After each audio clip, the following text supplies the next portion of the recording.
Une deuxième fois. Mais deux fois. Une deuxième fois. Lance, lance encore. Je te dirai quand il faudra s'arrêter.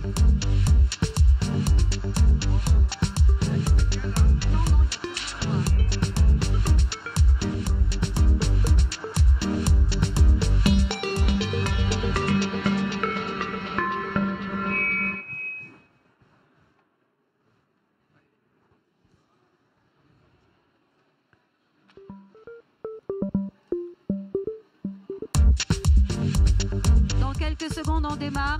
Continue.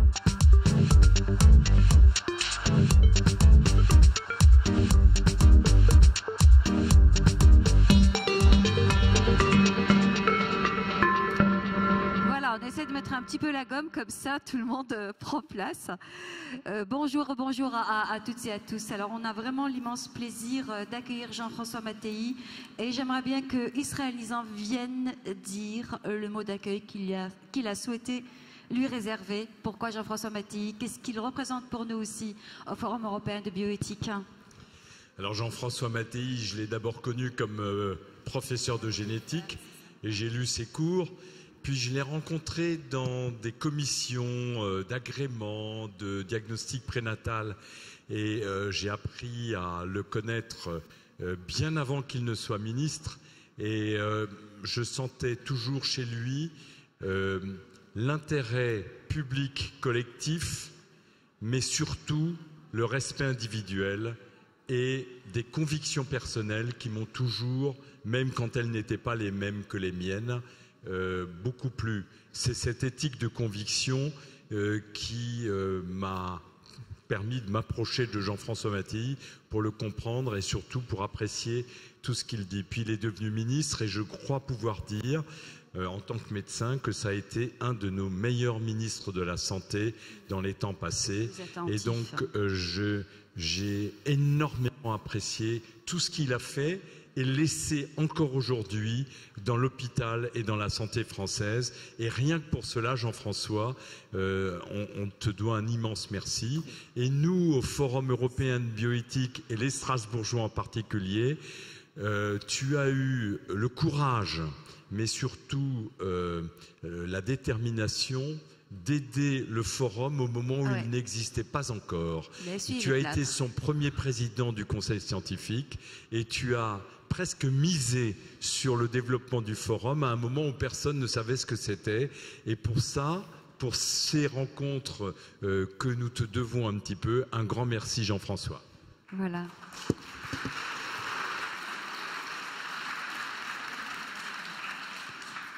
Et c'est vrai, nous allons aussi vous faire un aveu que lorsque nous avons fait le pré-lancement du forum, tu te rappelles Israël, en 2010, qu'est-ce que nous avons fait? Nous avons appelé Jean-François Mattei pour voir si ça allait marcher ou pas notre concept.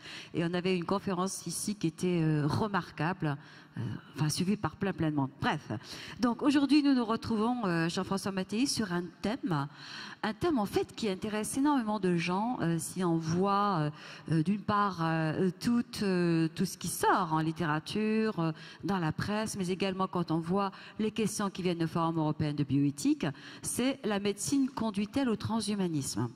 En fait, alors c'est tout autour de l'idée de est-ce qu'aujourd'hui on est en train de fabriquer ou de s'acheminer ou de glisser tout doucement vers une médecine qui ne serait plus dans le domaine de la réparation, de la thérapie, ou vers une médecine qui tendrait vers le transhumanisme? Alors, point de vue, pour la preuve. Bien, alors d'abord, dire aux Strasbourgeoises et aux Strasbourgeois le plaisir que j'ai chaque année à vous rejoindre.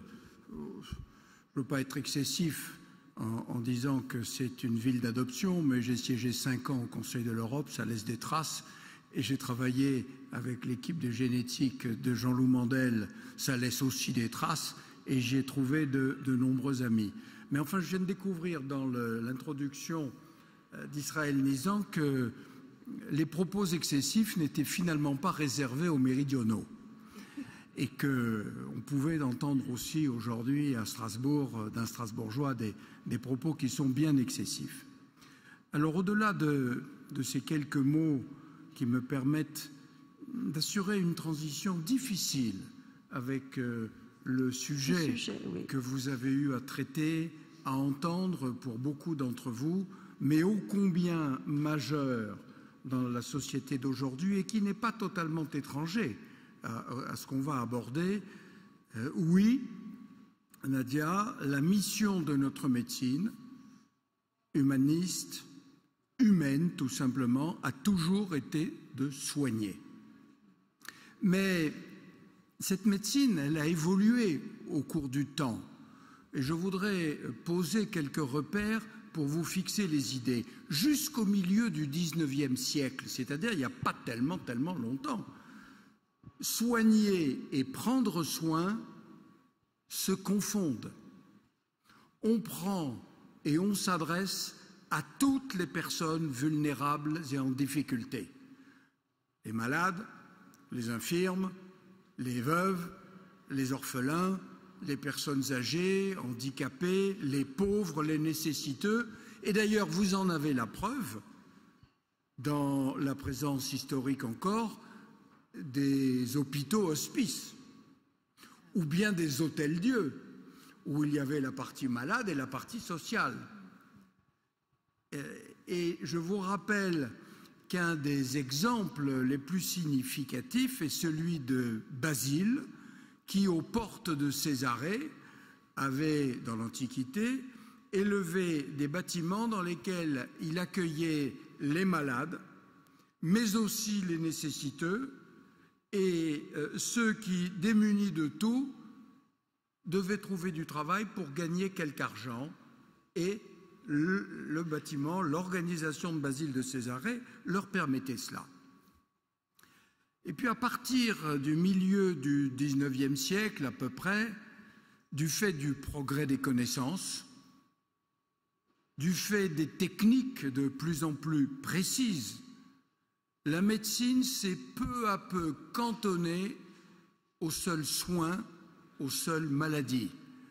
Les traitements, la lutte contre douleur, souffrance, combat contre la mort, laissant le social au tissu associatif et au pouvoir public.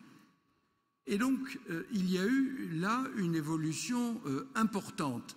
Je pense d'ailleurs, par parenthèse, ce n'est pas vraiment le sujet, c'est qu'il serait très important aujourd'hui de réassocier le sanitaire et le social, mais c'est un autre sujet.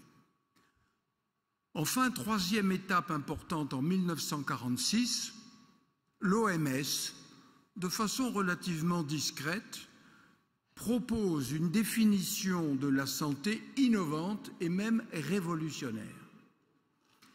En 1946, l'OMS, l'air de rien, dit que la santé, écoutez bien, est un état de complet bien-être physique, mental et social qui ne consiste pas seulement en l'absence de maladie ou d'infirmité. C'est-à-dire que la définition de Le Riche, professeur Le Riche, qui disait « la santé c'est le silence des organes » est dépassée depuis longtemps avec cette proposition-là. Elle est déterminante, on ne l'a pas réalisée tout de suite, mais elle élargit les horizons du champ de la santé, elle ouvre la médecine à une nouvelle évolution vers le bien-être, vers le mieux-être, et cela le plus longtemps possible, au point que finalement, et je ne force pas le trait, on pourrait presque dire que cette définition de la santé est également la définition du bonheur. Le bien-être physique, mental et social, ce qui au passage tendrait à confier aux médecins la responsabilité de notre bonheur, point de suspension. Et en pratique, cette définition, elle légitime de nouveaux objectifs de santé publique et elle oriente vers de nouvelles politiques de santé. Et quand on parle de médecine, transhumanisme, alors une des questions d'ailleurs qui revient souvent, c'est quoi le transhumanisme? À quel moment intervient le transhumanisme? Comment peut-on le définir? Alors attendez, avant de vous parler du transhumanisme, je voudrais, ça me paraît essentiel, rappeler quels sont ces nouveaux objectifs donnés par cette nouvelle définition de la santé. Parce que si je veux continuer, je ne suis pas du tout un historien, mais je trouve que de reposer des repères historiques permet de poser la pensée et le raisonnement. Je vous rappelle quand même que justement vers la fin du XIXe siècle, les meilleures conditions d'hygiène, les meilleures conditions d'alimentation ont permis l'accroissement séculaire de la taille. Nos enfants ont aujourd'hui en moyenne 20 à 30 cm de plus qu'il y a un siècle. Deuxièmement, d'accroître la longévité. Et donc, vous le voyez, de simples mesures d'hygiène, d'alimentation ont déjà des conséquences sur l'amélioration d'un certain nombre de constantes. Et puis, les travaux de Pasteur, la vaccination, ont permis une meilleure immunité. Et puis, on a assisté à une meilleure connaissance anatomique du corps, physiologique, psychologique. Les étudiants en médecine savent bien que l'anatomie est devenue beaucoup plus compliquée, la physiologie aussi, et on y met maintenant la psychologie, ce qui fait que cela permet de nouvelles méthodes d'entraînement, cela permet des entraîneurs de meilleures compétences, et comme on y a mis le côté psychologique, on en a fait des coachs. Merci pour la francophonie, et avec pour résultat de bien meilleures performances physiques. Et là, je ne suis pas encore dans les nouvelles techniques, je suis dans les nouveaux objectifs. Et on a même d'ailleurs, c'est intéressant de le souligner, une médecine qui s'est chargée de mieux adapter l'homme à des conditions quelquefois extrêmes ou hostiles. C'est la médecine de plongée, c'est la médecine spatiale.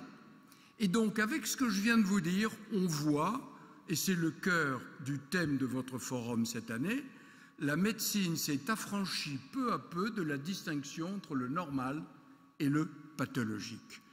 Et je crois que cette pensée, ce concept qui a été mis en avant par le médecin philosophe Canguilhem et dont vous avez parlé, eh bien, fait que la médecine se dirige vers ce que l'on appelle d'un néologisme pas très beau, mais bon, le méliorisme. C'est-à-dire qu'on va vers le meilleur.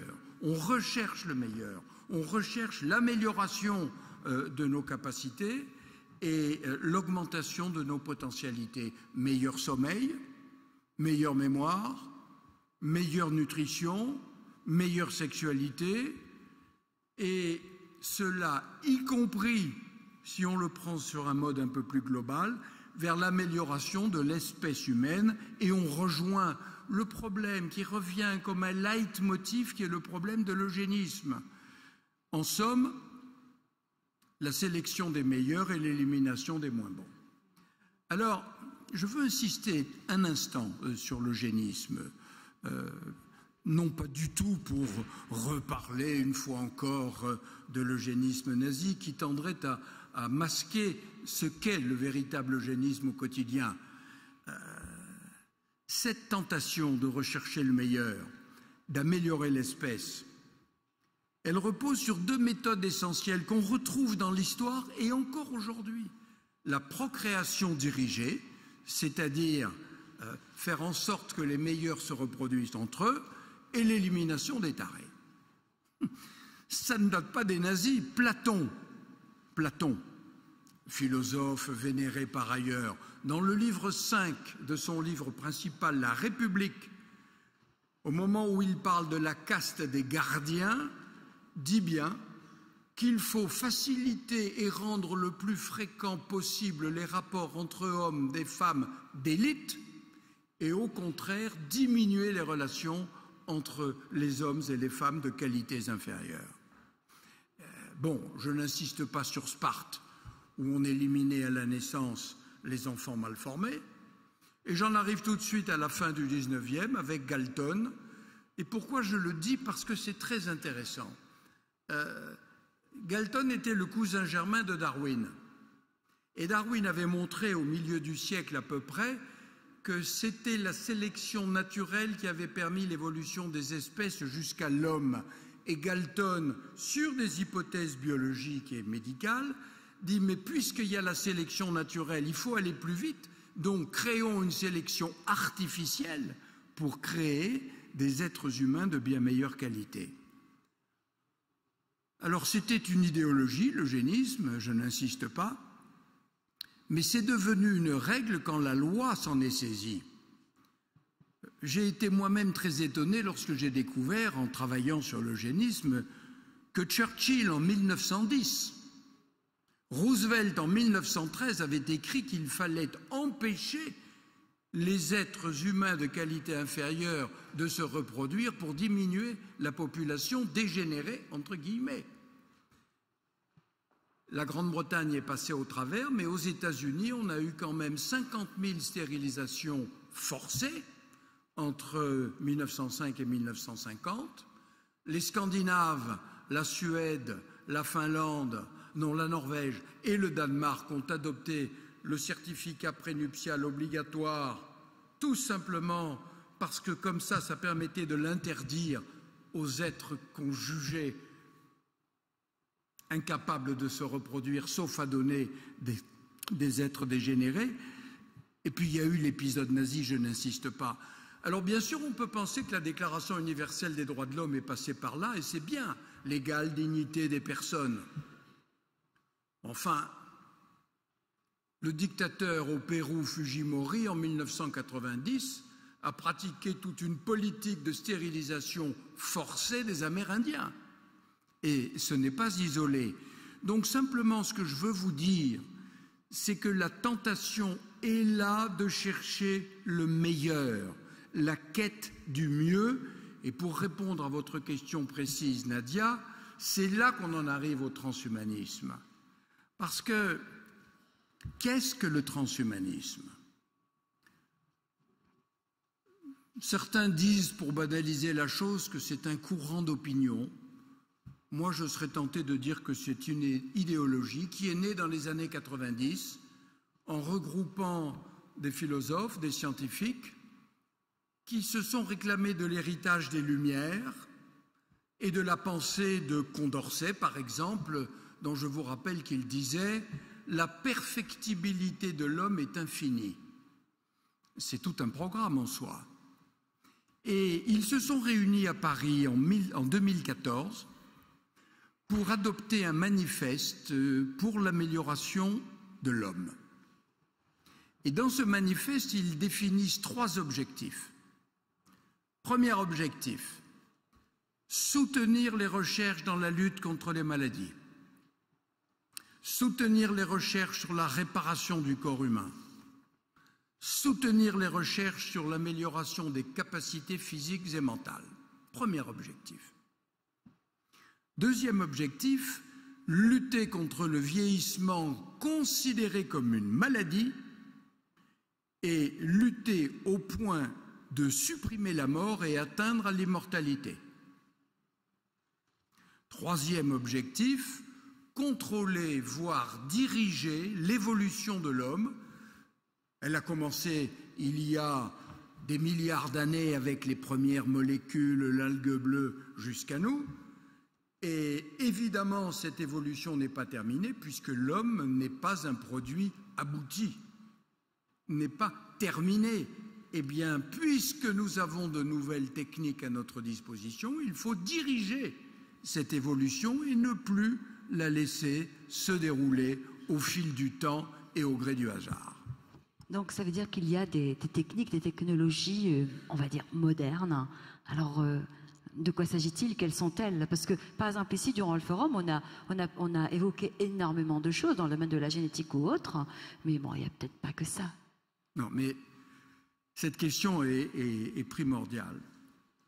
Parce que pour répondre à la définition de la santé par l'OMS, j'ai évoqué les nouveaux objectifs, mais il me semble que je vous avais dit aussi que cela légitimait les nouvelles technologies. Et de fait, je voudrais resituer encore les choses dans leur contexte historique. Nous vivons aujourd'hui encore, depuis quelques décennies, la troisième grande révolution sociale des temps modernes. Nous avons eu la révolution agraire, qui n'est d'ailleurs pas terminée si l'on en voit les manifestations, la révolution industrielle, qui elle encore n'est probablement pas totalement terminée, et nous voilà au cœur de la révolution scientifique. Je veux dire par là que nous avons davantage progressé dans le domaine des connaissances en 50 ans plus qu'en 50 siècles, et que la rapidité d'apparition et de développement des techniques est de plus en plus grande. Et ces nouvelles techniques, pour être schématique, tenter d'être pédagogique, on peut les regrouper en 4 familles au sein de ce que l'on appelle les technologies convergentes, car elles convergent vers un même but, l'amélioration de l'homme. Ces technologies convergentes, on les appelle les NBIC. N pour nanotechnologie, B pour biotechnologie, I pour informatique et numérique et ce qui en découle, et C pour cognitif, c'est-à-dire les sciences cognitives. Donc les nanotechnologies, je n'ai pas le temps d'être très long, mais sachez qu'aujourd'hui, pour m'en tenir au domaine de la santé, on commence à fabriquer des nanorobots que l'on peut introduire dans le corps humain et qui sont programmés pour être tantôt des destructeurs de virus, tantôt des réparateurs de cellules, tantôt des nettoyeurs de cholestérol. Bref, je n'insiste pas, mais c'est un progrès formidable, avec de nouveaux outils, et puis le mot quand même si on met nano devant le mot de robot, qui pose des questions en propre. Après les nanotechnologies, les biotechnologies, c'est-à-dire de la génétique moléculaire à ce que l'on appelle volontiers aujourd'hui, en tout cas entre généticiens molécularistes, l'ingénierie génétique.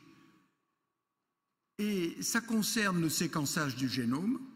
Je n'ai pas le temps d'insister là-dessus, mais enfin, aujourd'hui, on est capable de séquencer la totalité d'un génome pour 1 000 $ et dans des temps beaucoup plus courts que ce qui était nécessaire autrefois. On peut transférer des gènes dans un organisme, on peut modifier, voire corriger des gènes, en tout cas on commence à savoir le faire, et davantage encore, on est au début de ce que l'on appelle la synthèse du vivant, c'est-à-dire qu'on a pu synthétiser une bactérie, on a pu synthétiser un chromosome d'un être eucaryote, c'est-à-dire avec plusieurs chromosomes. Je crois que là, nous sommes vraiment au début de la révolution génétique. On n'a encore rien vu, ça ne fait que commencer. Troisième technologie convergente, l'informatique et le numérique. Je ne vais pas détailler, mais enfin, il vous est arrivé de commander des livres sur Amazon. Vous savez qu'immédiatement, vous êtes abreuvé régulièrement de courriels vous disant « Vous devriez acheter ça parce que c'est conforme à vos goûts ». Sur mon ordinateur, c'est nouveau. Depuis 3 semaines, chaque fois que je l'ouvre, on me propose une photo en me disant « Est-ce que cette photo vous plaît ?» Je ne réponds pas. Mais si vous répondez, vous rentrez dans des cases qui alimentent des algorithmes et qui font qu'avec des centaines de milliers de données, votre profil personnel, vos inclinations, vos goûts sont connus, fichés, précisés. Et c'est ce que l'on appelle le traitement des big data, qui évidemment en médecine peuvent avoir des avantages considérables. Je vais y revenir dans un instant. Et puis l'informatique et le numérique, ça ouvre la porte à l'intelligence artificielle. Et ça m'amène au 4e type de technologie convergente, les sciences cognitives. Nous sommes aujourd'hui, et vous l'avez lu dans le journal hier ou avant-hier, un robot a battu un joueur de Go professionnel, et donc ce qu'on a vécu sur les échecs, on l'a maintenant sur le jeu de Go, qui est encore beaucoup plus compliqué. Autrement dit, c'est de plus en plus performant. Eh bien, toutes ces techniques, elles ont un impact sur la santé. De mauvais impacts et de bons impacts. Alors, je commence par les mauvais. Il en a été question tout à l'heure, ce n'est pas le but, donc je ne vais pas m'éterniser. Mais c'est vrai qu'avec ces techniques, on peut désormais sélectionner de plus en plus facilement, de plus en plus précocement et de plus en plus précisément la qualité des enfants à naître. Et qu'on le veuille ou non, c'est une forme d'eugénisme nouveau, à visage médical, d'inspiration compassionnelle, je veux bien, pétri de bonnes intentions, je veux bien. Ça n'est pas le résultat d'une volonté politique, évidemment, mais quand 99% des couples ou des femmes font le choix d'interrompre une grossesse pour une maladie donnée, on est bien dans une société spontanément eugénique, qu'on le veuille ou non, on ne peut pas tourner autour du pot. Et donc, je voudrais là déjà souligner combien l'impact social des avancées biologiques peut être important. À côté de ces aspects sur lesquels on pourrait disserter des heures, il y a les bons aspects. Et ils sont au moins aussi nombreux, sinon davantage, avec des guérisons bien plus nombreuses qu'autrefois et de bien meilleure qualité. Je veux simplement dire très vite, c'est grâce aux technologies aujourd'hui qu'on fabrique de l'hormone de croissance, de l'insuline, des facteurs de coagulation, de l'albumine humaine et de tant d'autres interférents et autres, et que probablement ces biotechnologies seront un élément majeur de la thérapeutique de demain, de plus en plus. Donc on ne peut pas, et c'est la raison pour laquelle je trouve que le débat sur les OGM est un débat qui est biaisé, qui est mal engagé. On parle d'une façon générale alors qu'on devrait voir chaque chose en particulier. Il y a dans les OGM de très bonnes avancées thérapeutiques pour l'homme. La transplantation, bien sûr, je ne vais pas vous parler de la transplantation d'organes, mais de plus en plus de tissus, de cellules, de gènes. Ça a même donné lieu à la création d'une nouvelle forme de médecine qu'on appelle la biomédecine. Qu'est-ce que ça veut dire, la biomédecine? C'est quand même bouleversant. Ça veut dire qu'on peut utiliser de la matière vivante saine pour venir au secours de la matière vivante malade. Autrement dit, de la matière vivante utilisée comme un médicament. C'est ça la biomédecine. Mais c'est aussi, pour ces progrès dont je parlais, les prothèses de plus en plus perfectionnées, quelquefois même mues par la pensée. Quand on parle d'impression en 3D, on se pose des questions. Il faut vraiment plonger dans ces mécanismes pour comprendre qu'on commence à imprimer en 3D des organes humains avec des cellules souches et que c'est probablement un avenir formidable aussi. Et puis il y a les stimulateurs, et puis il y a les micropuces électroniques, et puis les implants cérébraux, rétiniens, auditifs. Et donc, sans donner du tout à ce mot un sens péjoratif, les cyborgs sont déjà là, parmi nous, vivants et machines. Et puis la biologie de synthèse dont je disais un mot nous permet aujourd'hui de fabriquer des machines biologiques avec une quantité d'applications pratiques, mais notamment la fabrication de médicaments à moindre coût, en grande quantité et avec peu de déchets. C'est ça la biosynthèse de demain. Et puis on peut modifier le génome, c'est quelque chose de nouveau, je n'ai pas le temps de le détailler, c'est à la fois merveilleux et inquiétant. Merveilleux parce que ça peut permettre de guérir, inquiétant parce que c'est la préfiguration du scénario de Bienvenue à Gattaca. C'est-à-dire, on modifie le génome des personnes en fonction de ce que l'on attend. Enfin, sur l'intelligence artificielle et le cerveau artificiel, je n'ai pas le temps d'entrer dans le détail parce que ça nous entraînerait très loin. Ça pose le problème que j'ai déjà évoqué il y a 1 ou 2 ans ici, la métaphysique du cerveau, mais qui a beaucoup évolué depuis. Je voudrais dire un mot simplement des robots. Les robots à notre service, pour, par exemple, permettre aux autistes de sortir de leur enfermement avec d'excellents résultats. Les robots au service des personnes âgées. Et ces robots humanoïdes posent de véritables problèmes d'empathie, car les personnes servies par ces robots s'attachent à ces robots, ils créent des liens pour lesquels on n'a pas trouvé vraiment de réponse, mais pour lesquels on commence à demander le droit des robots, qu'on ne pourrait pas considérer simplement comme des aspirateurs ou des robots maris. Et puis il y a les robots outils, et je ne peux pas m'empêcher quand même ici de saluer l'équipe du professeur Marescot et ces robots qui permettent des opérations de chirurgie qui au début ont laissé dubitatif, mais enfin ces robots ils permettent d'avoir un œil augmenté, une main augmentée pour être plus précis dans les gestes et dans ce que l'on fait. Autrement dit, on va vers le mieux, on va vers l'amélioration, mais on est dans l'ordre du quantitatif. On est plus ou moins performant, mais on reste ce que l'on est, plus ou moins performant, et c'est vrai que ces évolutions posent de nouvelles questions. Des questions éthiques certainement en plus. Alors, bien entendu. Premier abord. Alors, ces évolutions, elles posent des questions qui vont du simple au complexe. Je vais être rapide là-dessus parce que lorsque je vous ai fait un topo il y a 3 ans, je crois, sur le corps, j'ai déjà évoqué ça. C'était, pardonnez-moi, c'était en 2013.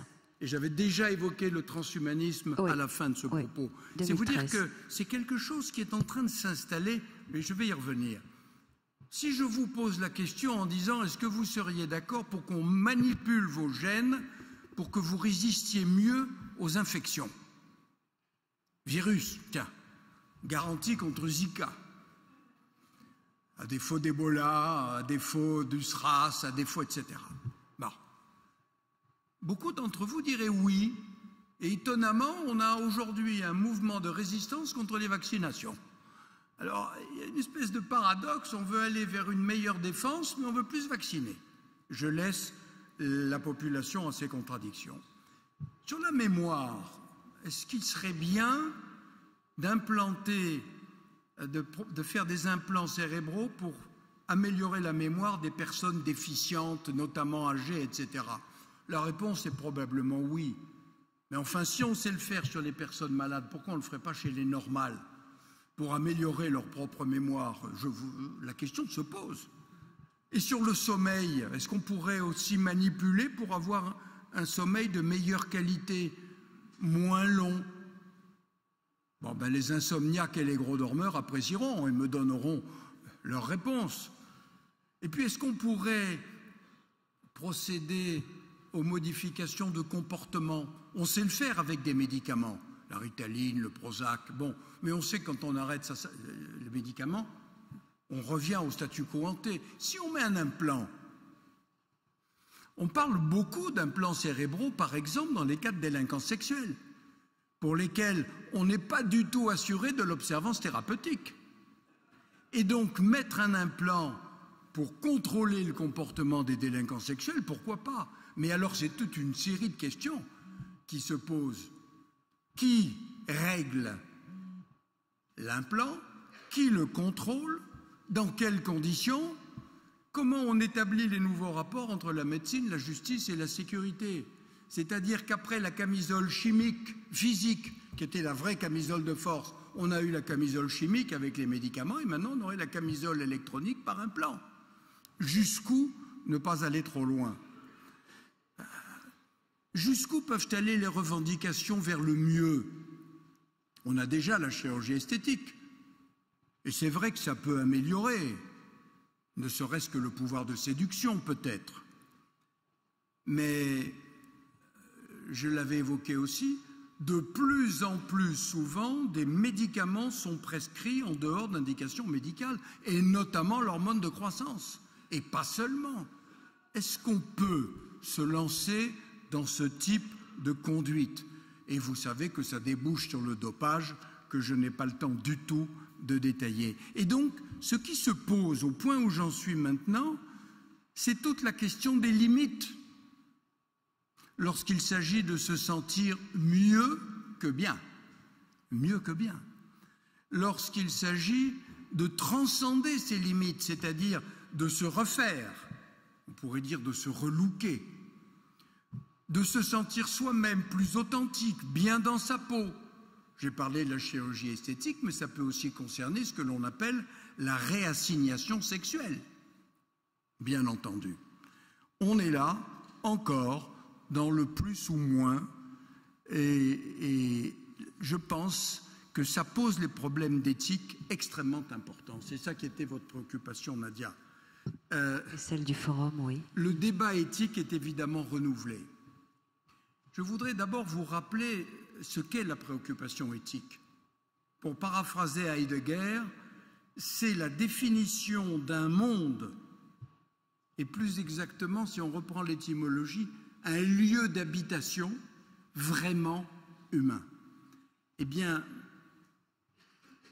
dans les lois de 1994, je me trouvais devant de nouvelles situations pour lesquelles il fallait fixer de nouveaux repères. Et par exemple, pour faire vite, l'assistance médicale à la procréation, on pouvait aller jusqu'à avoir un enfant provenant de 5 parents différents, je n'insiste pas. J'ai fait le choix de m'en tenir à la loi naturelle, c'est-à-dire réservée à des couples dont l'infertilité pathologique était médicalement constatée. Ça ne concernait donc ni les femmes célibataires, ni les couples de même sexe, ni les femmes ménopausées. Alors pour être honnête, je vois bien qu'en 20 ans, 22 ans, les mentalités, les esprits ont évolué, ça sera peut-être rediscuté, je n'en sais rien, mais ça le sera peut-être d'autant plus que je pense que la loi naturelle est bien difficile à définir. Je me tourne vers Israël. Les accouchements médicalisés nous sortent de la loi naturelle. Les soins intensifs nous sortent de la loi naturelle. Et on a même pu dire que le diagnostic prénatal dans nos pays était justifié car il venait contrer les effets excessifs de la médecine, car dans les pays en voie de développement où il n'y avait pas de médecine néonatale, les enfants mal formés mouraient à la naissance. Et que donc, en définitive, la médecine avait des effets pervers. Et donc, vous voyez bien qu'il est difficile de cerner la loi naturelle, qui est probablement pas toujours un bon repère. Prenons l'exemple du vieillissement encore. Bon, pour moi, le vieillissement n'est pas une maladie, c'est le cours normal de la vie, mais il n'en demeure pas moins qu'il s'accompagne de désordres et que ça n'est pas parce que c'est une évolution naturelle que si j'avais une dégénérescence maculaire de la personne âgée, eh bien, si je pouvais bénéficier d'une rétine électronique, je le ferais volontiers. Et je ne vois pas pourquoi j'y renoncerais. De même, si j'avais des troubles de la mémoire, j'accepterais volontiers des implants cérébraux. Ce que je veux simplement vous dire pour répondre au titre qui m'a été demandé, c'est que, par essence, la médecine s'oppose à la loi naturelle. Par nature. Et donc, on peut dire qu'elle ouvre les portes au transhumanisme, à l'évidence. Alors, pour autant, je sais que ça préoccupe beaucoup Israël Nizan, mais je partage cette préoccupation et d'autres aussi, c'est que, comme toutes ces techniques aboutissent à créer des prothèses, des implants, des corrections qui coûtent extrêmement cher, on voit que c'est générateur de nouvelles inégalités et qu'on ne peut pas simplement s'arrêter au fait de c'est mieux ou pas, il faut voir aussi à qui ça profite. Et il ne faudrait pas que la lutte des âges s'ajoute à la lutte des classes. Et je pense que ça, c'est quelque chose qu'on n'a pas suffisamment réfléchi. Autrement dit, il faut se mobiliser pour toutes ces raisons. Mais je voudrais vous fixer les idées, très simplement. La santé est devenue le fer de lance de la Silicon Valley. Les GAFA, voilà encore un sigle, les GAFA, Google, Amazon, Facebook, Apple, ces quatre-là qu'on a regroupés ont envahi la Silicon Valley. Ils ont rejoint les acteurs traditionnels de la pharmaceutique. Et ils travaillent là-dessus pour combattre les cancers avec les nanorobots, pour imprimer les organes en 3D, je vous l'ai dit, pour remplacer des morceaux de cerveau par des implants, pour décoder des segments d'ADN et mieux prévenir les maladies, voire les guérir, et puis tout simplement tuer la mort. Je n'approuve pas cette expression, j'y reviendrai dans un instant, mais Google a créé une entreprise, l'entreprise Calico, qui est dédiée à ça et dotée d'1,2 milliard de dollars. Donc, je veux dire que on a posé des problèmes éthiques. On m'a parlé d'une autorité éthique internationale. Elle me laisse éminemment dubitatif. Je ne suis pas contre sur le principe, mais j'ai vécu l'expérience malheureuse de l'Assemblée générale des Nations unies sur le clonage. Alors que toutes les nations étaient unanimes pour condamner le clonage reproductif, certains se sont opposés à ce qu'on condamne le seul clonage reproductif. Ils voulaient y voir adjoint le clonage thérapeutique. Et comme celui-ci avait possiblement un autre avenir, éventuellement thérapeutique, ça n'a pas été vraiment le cas, mais bon, eh bien, l'ONU a renoncé à légiférer internationalement pour interdire le clonage. C'est vous dire que je doute beaucoup de ce que ferait une autorité bioéthique internationale. Et enfin, pour en terminer avec ce chapitre-là, et avant de vous parler peut-être, je vois que le temps court, sur le poste, mais on a commencé avec retard, hein, sur le poste. Oui, vous inquiétez pas, on pourra le rattraper tout à l'heure. Ce qui me gêne dans le transhumanisme, c'est que lui-même fait le lit du post-humanisme. Qui vous paraît dangereux? Et oui, parce que tant qu'on est dans le transhumanisme, on est dans le plus ou moins, mais on est toujours dans l'humain. Le post-humanisme, c'est tout autre chose. Et alors? Qu'est-ce que c'est? Et alors? Je ne dirais pas que Zorro est arrivé, mais... C'est important parce qu'en fait, Israël le dira, mais l'année prochaine, on travaillera là-dessus. Eh bien, nous connaissons l'homme réparé. On le soigne, on le traite, on le répare. Nous connaissons un peu mieux l'homme amélioré, augmenté. C'est ce que je viens de vous décrire. Et on commence à parler de l'homme transformé. Parce qu'il faut toujours aller plus loin. Il s'agit non plus de réparer ni d'améliorer, mais de transformer l'homme, de provoquer une rupture en créant un homme d'une autre nature, c'est-à-dire un autre homme.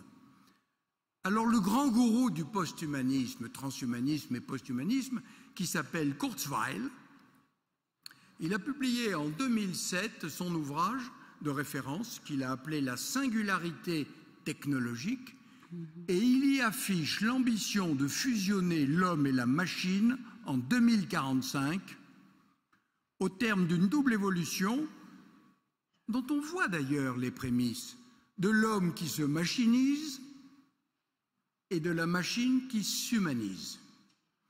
Et il ne s'agit rien de moins que de l'émergence d'une nouvelle espèce. Et je vous donne un exemple, que vous preniez bien la mesure des choses. Si par exemple, par hypothèse, le cerveau n'était qu'un amas de neurones, eh bien Kurzweil dit qu'on pourrait télécharger tout le contenu du cerveau humain sur un logiciel. L'homme garderait donc toute sa pensée, sa mémoire, et il serait débarrassé de son corps, enveloppe misérable et source de tant d'ennui. Voilà ce que dit Kurzweil. Alors évidemment, rien ne permet de prévoir si le post-humanisme existera. Rien ne permet de dire ce qu'il sera. Mais moi, ce qui me préoccupe aujourd'hui, c'est qu'il y a la convergence des techniques, mais il y a aussi la convergence des esprits, des pensées, et il y a la convergence des financements. Je vous rappelle quand même que le gouvernement des États-Unis a commandé en 2003 un rapport sur les convergences technologiques, sur l'amélioration des performances humaines. Sa préoccupation était d'augmenter les performances de ses militaires. Donc je passe sur les préoccupations, mais c'était une préoccupation. Et donc, je le redis, le transhumanisme comme le post-humanisme, comme l'eugénisme d'une certaine façon, peuvent être un programme politique. Et ça veut dire que pour vous, il faudrait donc réagir, et réagir contre cette menace, et le tout est de savoir comment. Bon, alors évidemment, il faut aller très vite. C'est dommage parce que... On a encore le temps. Je pense que la seule réponse réside dans un fort mouvement d'idées redécouvrant les valeurs liées à la dignité humaine et au caractère sacré de la personne. Et je ne mets pas derrière le mot sacré un terme religieux forcément. Je dis d'intouchable, au sens général du terme. Je crois qu'il faut prendre conscience des enjeux. Et cette suggestion que je formule n'est pas seulement une clause hostile pour proposer une ébauche de solution en guise de chute à mon propos. Pas du tout. Je pense que la dimension spirituelle s'impose. Et c'est tellement vrai qu'elle s'est glissée dans le débat et qu'elle sème la zizanie chez les transhumanistes eux-mêmes. Vous avez un premier groupe de transhumanistes constitué de scientifiques purs et durs qui ne croient que dans les technologies, sorties de la technologie, pas de salut. D'autres sont plus circonspects et curieusement, on y trouve Kurzweil, qui assure que le courant transhumaniste peut être et doit être interprété comme une religion nouvelle face aux anciennes qui auraient failli. Et donc il resitue une dimension sacrée à ce transhumanisme évoluant vers le post-humanisme. Et puis, vous en avez un troisième groupe qui est encore plus étonnant, qui intègre tout de suite une part de sacré dans cette idéologie transhumaniste, parfois même en se référant aux philosophies orientalistes et en reprenant l'hypothèse très en vogue d'une conscience qui aurait une nature quantique. Je n'insiste pas, mais c'est évidemment passionnant que de se pencher sur la vision nouvelle qui est portée sur le cerveau par la physique quantique. Et donc, je pense que si nous n'avons pas une démarche spirituelle, nous n'y arriverons pas. Pourquoi? Parce que ce n'est pas la science, ce n'est pas les découvertes, ce ne sont pas les techniques qui sont dangereuses. C'est l'usage qu'on en fait, à l'évidence. Parlons simplement du nucléaire, je pourrais ajouter des dizaines d'autres exemples. Personne ne veut d'Hiroshima, de Nagasaki, de Fukushima. Mais tout le monde veut continuer à soigner les cancéreux. Et donc, ce n'est pas le nucléaire qu'il faut condamner, c'est l'utilisation qu'on en fait. Et que donc, en réalité, la question est celle du sens que nous donnons à nos actions, du sens que nous donnons à nos vies.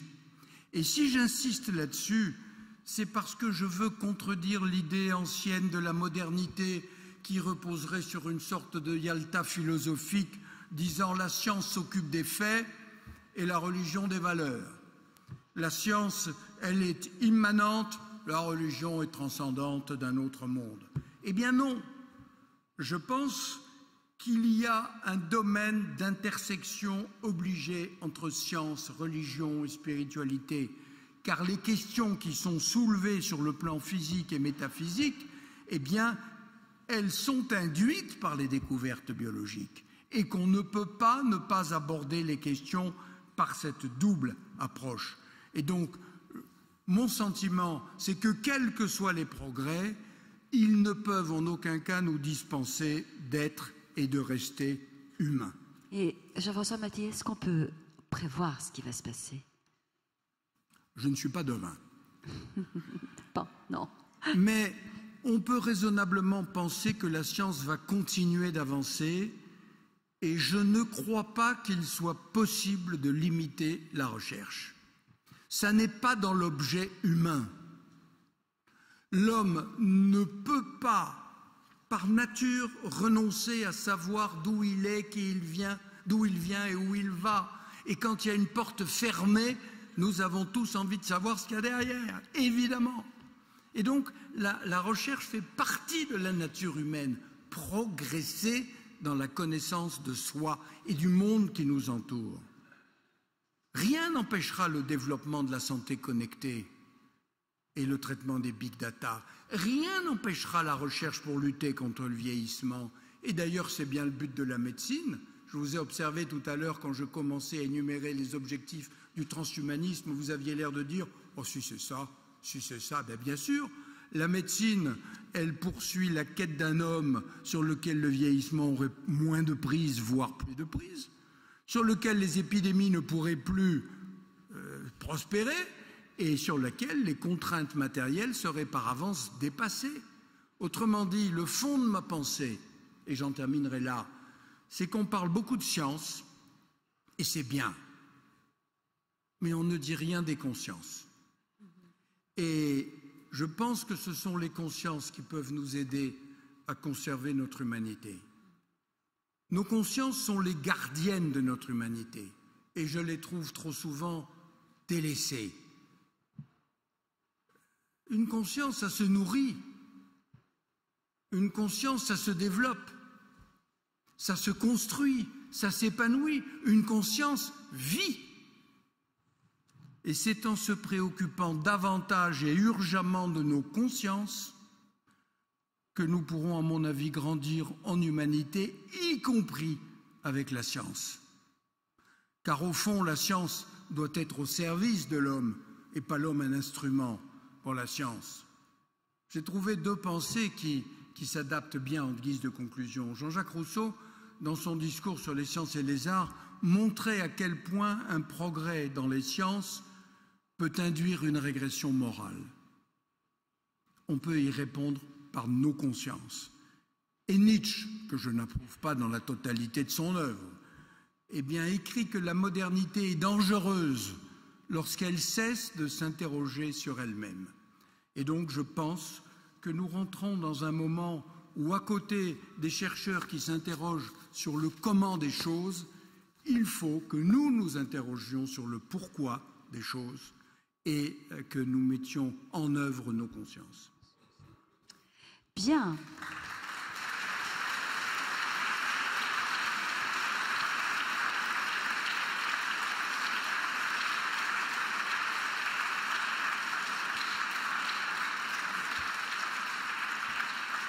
Un appel à la mise en œuvre de la conscience fortement applaudi. D'ailleurs, on va encore prendre 10 minutes, un quart d'heure pour prendre l'une ou l'autre question, intervention. Mais je vous invite aussi vraiment à rester pour écouter le prochain rendez-vous avec Bruno Tusser, car nous sommes vraiment sur ces questions-là. Vous allez voir, c'est un délice, la manière dont il les pose dans la conférence théâtre qui va suivre. Donc je vous invite vraiment à rester pour l'écouter. Et vous aussi qui nous suivez depuis Internet, à le suivre attentivement. On va peut-être quand même donner la parole à l'une ou l'autre personne dans la salle. On prend 2 ou 3 questions, ça vous va? Ok, très bien. Je ne suis pas sûr de répondre, mais... Alors, il y a une demande de parole déjà. Bonjour. Je suis assez pessimiste sur un point que vous n'avez pas abordé. Un peu plus de son peut-être, hein, parce que là on n'entend pas très bien. Il y a aussi la politique. C'est la politique, tout simplement. Est-ce que la démocratie est encore possible? Je m'explique. Si nous dépendons de technologies que nous ne comprenons pas, nous, en tant que masse néophyte, que nous ne maîtrisons pas, qui permettent aussi bien de nous conditionner comme des rats de laboratoire que de nous laisser libres de penser et de penser mieux grâce à une amplification des capacités intellectuelles, mémorielles, etc. Donc, peut-on encore, à ce moment-là, s'opposer à un pouvoir où les continuums existent déjà entre le monde financier, scientifique, politique, tout simplement parce que le propre même de la démocratie, c'est de considérer qu'un pouvoir peut être mauvais, qu'un pouvoir bon peut devenir mauvais, et que donc, il doit pouvoir être possible de lutter contre un pouvoir. Comment fera-t-on alors que le pouvoir, celui qui détient à la fois les moyens financiers, politiques et scientifiques, sera en mesure, et est déjà en mesure, de faire mentir les apparences? Voilà.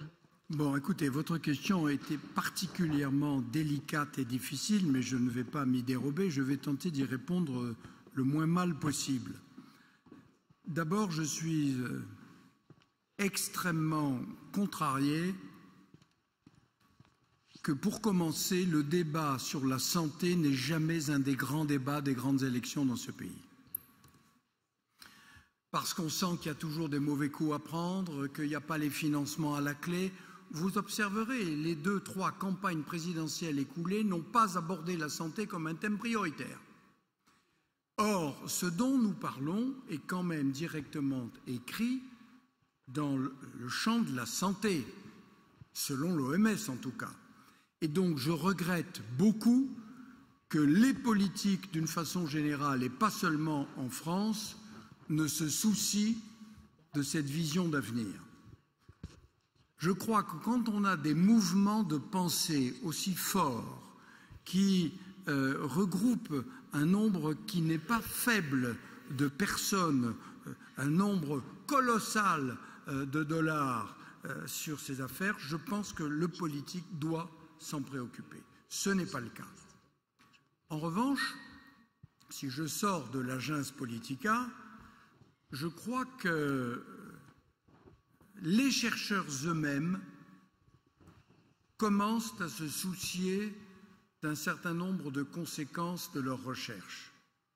J'en veux pour preuve le récent travail fait par une équipe chinoise proposant de modifier le génome d'un embryon. Eh bien, à l'initiative de plusieurs académies et sociétés savantes, il y a eu une réunion à Washington début décembre, où le résultat le plus probant a été que les chercheurs demandent à ce que ces sujets ne soient pas abordés seulement par les chercheurs, mais qu'ils doivent être abordés aussi au niveau mondial par l'ensemble des citoyens.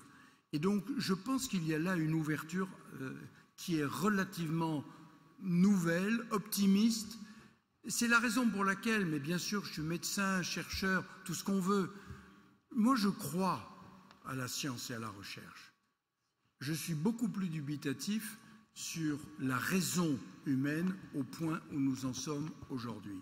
Je voudrais qu'on se comporte vis-à-vis des sciences et de la recherche différemment de ce qu'on fait vis-à-vis de l'argent. On voit bien que ça profite à certains et qu'après tout, les autres, tant pis. Je pense que cette recherche, elle doit être promue pour le bien général. Et quand je disais tout à l'heure réveiller les consciences, si on a un fort mouvement d'idées international, ça peut faire bouger les choses. Et donc je suis plutôt optimiste dans la nature humaine.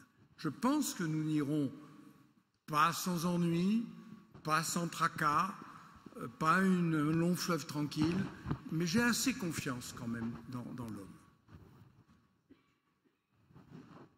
Alors, il y avait une question. Je voudrais vous demander, il y a des études, en effet, qui essayent de démontrer que c'est plus intéressant d'avoir une immunité comme il est actuellement. Comme je pourrais dire, pas totalement résistant à les virus, par exemple, avec des pathologies, avec des corps qui vieillissent, dans le sens que tout ça permet aussi à l'humanité de découvrir beaucoup de choses que peut-être il ne pourrait pas découvrir s'il était tout parfait.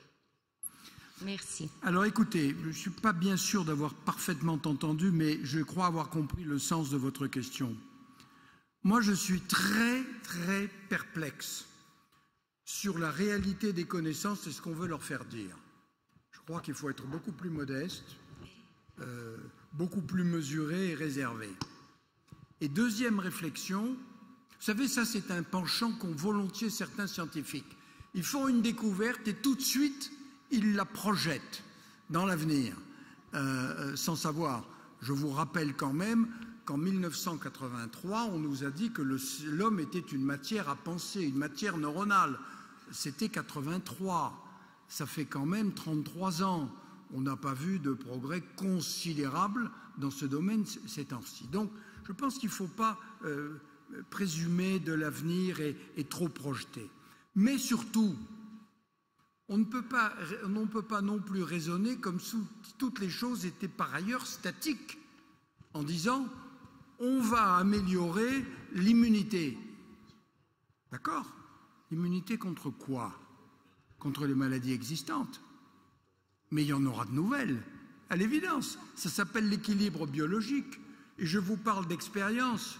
Jeune assistant chef de clinique, je commençais mon enseignement de génétique en montrant une courbe qui montrait la diminution considérable des mortalités par diarrhée infectieuse et une courbe qui montait au contraire et qui mettait en évidence l'augmentation des malformations à la naissance.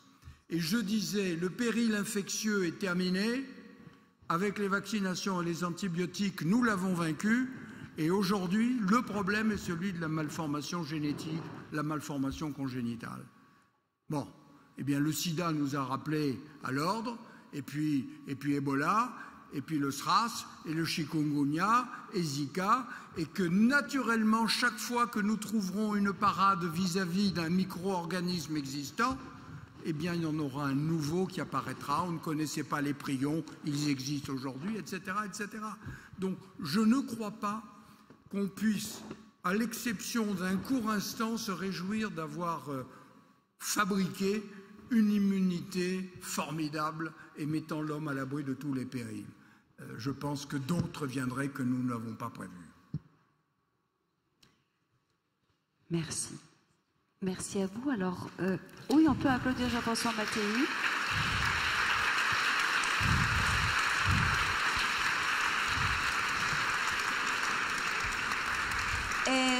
Et on va vous interroger, Dr Storm, sur cette mort